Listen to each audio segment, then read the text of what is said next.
Attention please. This upload is only for educational purpose. No intention to infringe copyrights. Learning English with subtitles. GPITRAL. GPITRAL. Definitely a must-see. Follow us.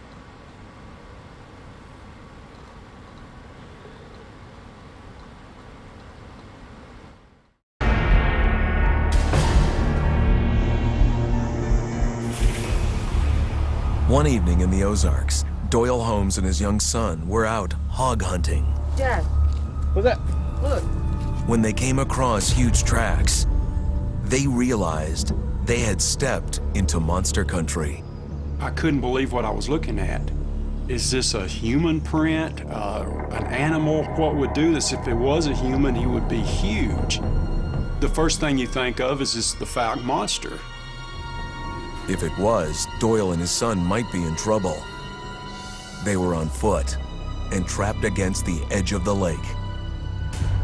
You could tell that what made the print had just walked through. It had come up out of the lake, and you could tell the footprints were really fresh. With it getting dark, we decided to get out of there. Then, out of the blue, a horrific scream, unlike anything hog or human they'd heard before. What was that? What was that? There it is! Something impossibly large was thrashing in the bush. I had the gun ready to defend myself and my son against the Falk monster in case he was to burst out of the woods on us. You have to be ready for anything at that point, and seeing those tracks go right there, I had to be ready. Just as suddenly, the monster disappeared, allowing Doyle and his son to escape unharmed, but leaving a trail of questions. I think it's possibly some type of undiscovered primate who's managed to remain elusive all this time. I know it's highly improbable, but it's not impossible. You know, an area like Arkansas, from the Ozarks to the southwest tip, to all sides, it is the kind of place that could hide some type of creature that is an expert in remaining elusive. He's very controversial. There have been rewards put out for his capture. He's extremely agile, quick, fast for his size. Taking, for example, in one step, the distance that a human would take in a couple or three. Talking to these people, there's no way I could dispel what they're saying.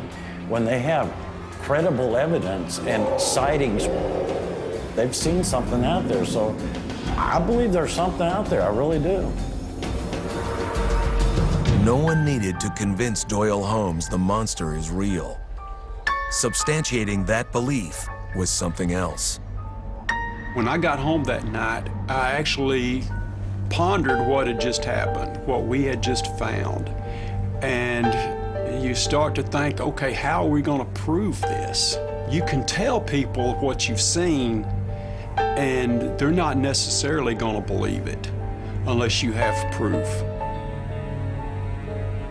The proof was the muddy footprints on the banks of the lake.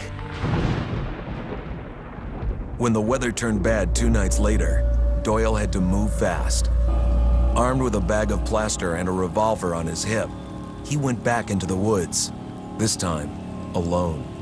It was starting to get dark, it was starting to rain, and it was cold. I was kind of nervous going back when I did, but I had to get the track. I needed to get the track and preserve it.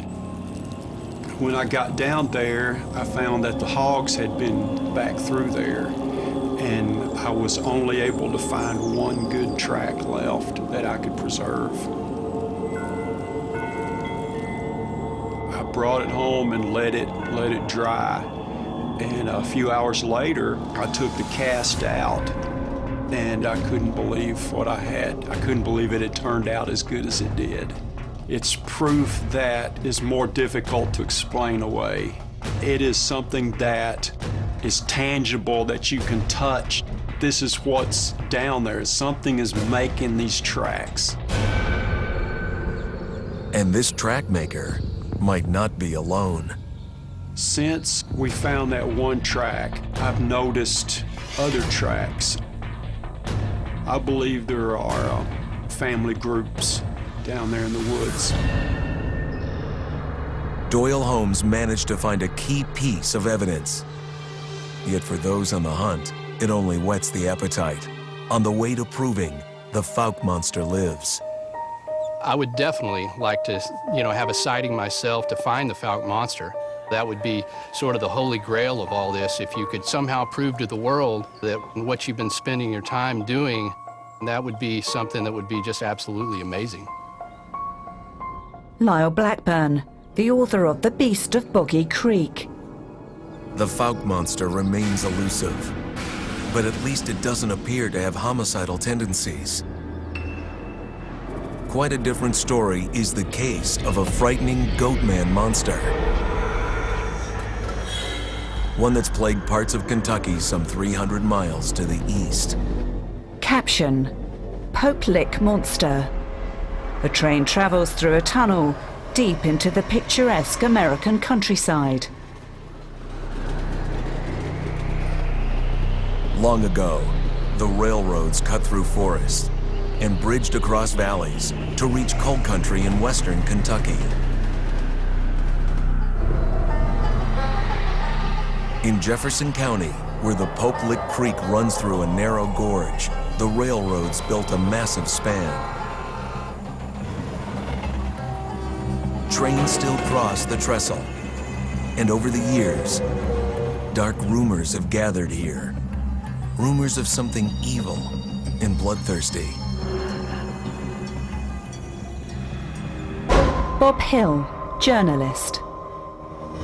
The legends go back to the 1940s and 1950s, several generations of it. When I first heard about it, it was like there's a creature called the Goat Man. He kills people, drags them back into the woods, and people are never heard from again. I can remember going to slumber parties with my girlfriends when I was a teenager and talking about the story of the Pope Lick monster, and it was terrifying. The story lured more people out here, and the more teenagers and young adults that ventured out, the longer the story got. This rumor just persisted, and kids had to go out and see it for themselves. As you drive down the road, there's this sort of one-point perspective. You have trees on either side of the road. The closer you get, the more scared you are. And then all of a sudden, it's there in front of you, this towering and terrifying trestle above you. And then you have to decide whether or not you're going to climb it and be brave. The Pope Lick trestle is scary, but for generations, hundreds of people have claimed to see something even scarier. This half-man, half-goat that lived out there on a Pope Lick had a rusty axe with him all the time. He had hypnotic eyes. He'd lure kids up on top of the track and then try and kill them. Sue LaRue. When it comes to the idea of these legends or monsters in the woods, it just wasn't real enough to me to be able to pass those kinds of legends on to my children as realities. Monsters that creep in the night were the last things on the mind of Sue LaRue. She had 4 children to raise. By 1988, 17-year-old JC and his 15-year-old sister Lee were still at home. JC was a great big brother. He defended me. Hey, Lee. We played together. I was 2 years younger than he was, so, I didn't like him. He smelled, he was a boy, and, he didn't like to wear dresses or play with dolls. Okay. So I learned how to play a lot in the yard, and JC and I had quite a lot of fun. JC was a great guy. He would do anything for anybody. We spent a lot of time together, especially the first couple of years of high school. On a chilly evening in February 1988, JC and Chris were heading out for a night with friends. The last thing I remember, JC and Chris were headed out the door, and I asked JC for the $20 I had loaned him a couple of weeks earlier, and he kind of shrugged me off and said, "I'll send it to you when I get to Pensacola." So I, kind of growled at him as they went out the door. The last thing I remember saying to JC was, "Bye, honey, You kids have a good time." but be careful." In recent weeks, Sue had grown worried for her son. I did have a premonition. I haven't shared it with a lot of people. I think because it seemed so eerie. Where I work, there was a chapel on the second floor, and I got on my knees and I prayed, "God, please keep JC safe."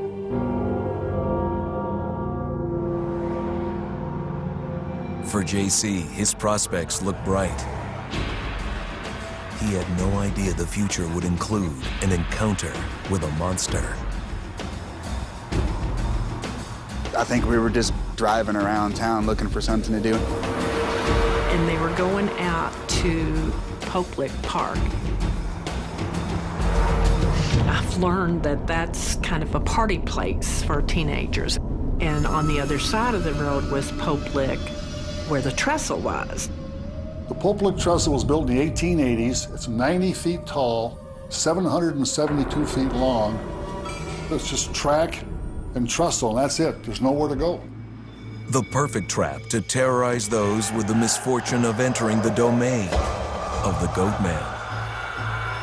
As the kids go out there, maybe they did see something. What would get them up there? What was the reason?